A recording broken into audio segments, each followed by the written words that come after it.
Here is the relevant portion, the citizenship portion of the 14th Amendment. And if you just were to take kind of an idiot's view of it, it looks like maybe it does provide for so-called birthright citizenship. It says, all persons born or naturalized, but let's focus on born in the United States and subject to the jurisdiction thereof, are citizens of the United States and of the state wherein they reside.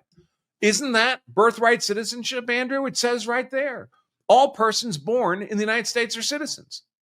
Well, it does say that, but it doesn't just say that. And that's the problem. There's two conditions that have to be met, and they're separate conditions: born in the U.S. and subject to the jurisdiction thereof.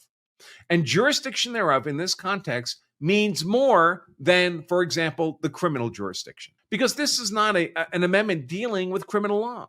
This is an amendment dealing with political law, with citizenship. Obviously, everyone physically present in the U.S., whether you're a tourist or an invader or an American native Indian or here on a work permit or an American citizen, if you're physically present within the borders of the U.S., of course, you're subject to our criminal jurisdiction. But this means more than that. It has to be mean more than that, or we wouldn't need that phrase subject to the jurisdiction at all, because you're automatically subject to criminal jurisdiction, for example, simply by being physically present. If you're born here, you're physically present. So, of course, by default, you're subject to the criminal jurisdiction.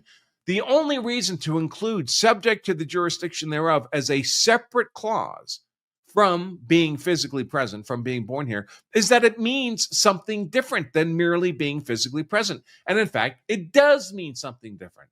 It means subject not merely to criminal jurisdiction, but to the political jurisdiction of the U.S., and more importantly, exclusively to the political jurisdiction of the U.S.